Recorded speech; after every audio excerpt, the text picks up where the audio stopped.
कि पिछले वीडियोस में हमने थिंग ऑफ ब्यूटी, माई मदराइट 66 पर सेंट्रल आइडिया देखा।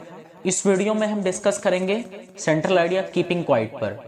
और आपको बता दें कि आपके एग्जामिनेशन में 3 सेंट्रल आइडिया आएगा, 3 में से कोई एक करना रहेगा, जिसके लिए आपके पास 4 नंबर आपके फिक्स होते हैं। तो चलिए बिना टाइम को वेस्ट किए हम अपने टॉपिक पर आते हैं और देखते हैं हम सेंट्रल आइडिया। तो सबसे पहली चीज बाबू आपका है the central idea of the pome keeping quiet is composed bye Pablo Neruda. In this poem, the poet suggests us that he will count to 12 and everybody will keep still. He suggests that on the earth, we should be silent and motionless for a few moments. He talks all the human beings to stop all worldly activities for some time and spend a few moments in quiet introspection. अब बाबू अगर आपने class में इस chapter को पढ़ा होगा तो समझना आपके लिए बहुत आसान हो जाएगा। सबसे पहली लाइन में आपको हमेशा उत्तर देना है कि किसने लिखा है।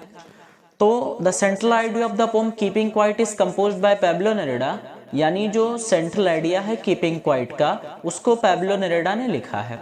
ठीक, इतना आपको लिख देना है। In this poem the poet suggest, यानी इस कविता में कवि है हमें सजेस्ट किया है, सलाह दिया है, that he will count to 12, कि वो 12 तक गिनते गिनेंगे, and everybody will keep still, और सब लोग शांत हो जाएंगे।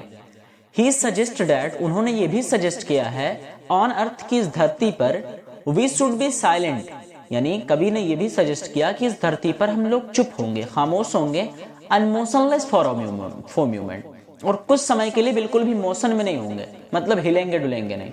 कुछ समय के लिए हम शांत होंगे, बिल्कुल हिले डुलेंगे नहीं।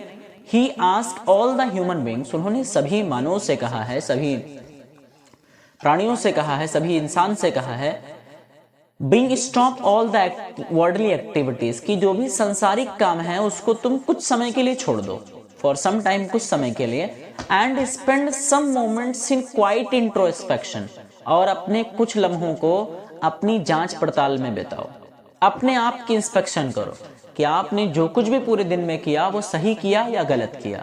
और हम सब की जिंदगी में ये आदत होनी चाहिए कि पूरे दिन में जो किया, सोने से पहले या पूरे दिन में आप 24 घंटे में 2 मिनट का वक्त अपने लिए प्लीज जरूर निकालें और सोचें कि जो कुछ भी आपने पूरे दिन में किया, क्या वो सही था या गलत था।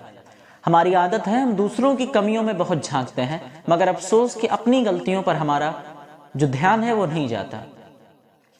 तो इस पोम के जरिए उन्होंने कहा कि वर्ल्डली एक्टिविटीज को छोड़ो और कुछ समय अपनी जांच पड़ताल में लगाओ। It will help us to understand ourself, ये हमें खुद को समझने में मदद करेगा।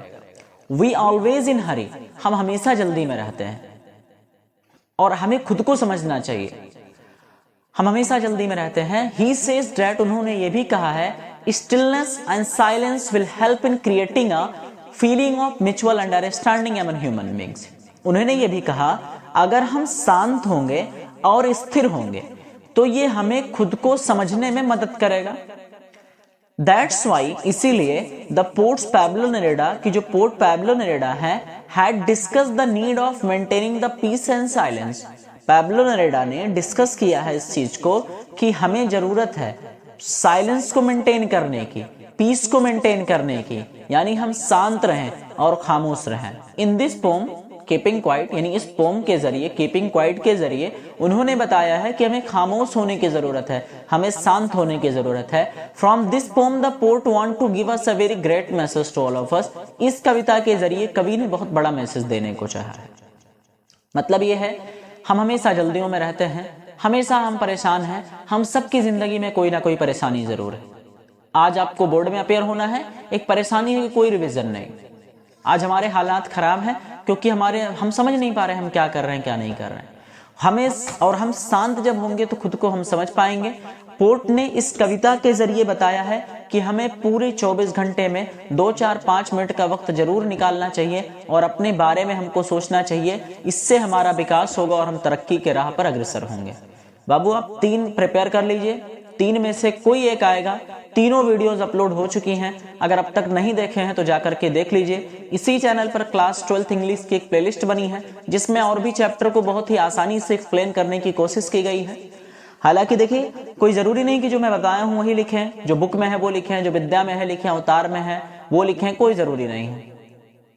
आप इसको पढ़ें, चैप्टर को आप समझें, चैप्टर की भी एक्सप्लेनेशन मौजूद है। आपने सेंट्रल आइडिया पढ़ा, समझा, कुछ चीजें आपको जरूर समझ में आई होंगी, बस इतना मिलता जुलता लिख दीजिए। 55 लाख कॉपियों में किसी के पास वक्त नहीं है पढ़ने की। लिखने का तरीका सही इख्तियार करिए, बेसिक चीजें मालूम करिए, इतना जानो कि कवि ने लिखा किसने है, नाम क्या है, क्या बात हुई है उसमें, बस इतनी चीजें मिलाकर अपने मन से लिखते चले जाओ, नंबर इंशाल्लाह बहुत अच्छे आ जाएंगे। विशेष चीज आपको राइटिंग पर ध्यान देना है। इसी के साथ साथ अगर चैनल पर फर्स्ट टाइम विजिट किए हैं और अगर अभी तक सब्सक्राइब नहीं किए हैं तो प्लीज चैनल को सब्सक्राइब करिए, अपने दोस्तों में शेयर करिए ताकि ज्यादा से ज्यादा लोग हमारे साथ भी जुड़ सकें और उनका भी फायदा हो सके। Thank you so much for watching. अगर आपने पहले से सब्सक्राइब कर रखा है तो तहे दिल से आप सबका बेहद शुक्रिया।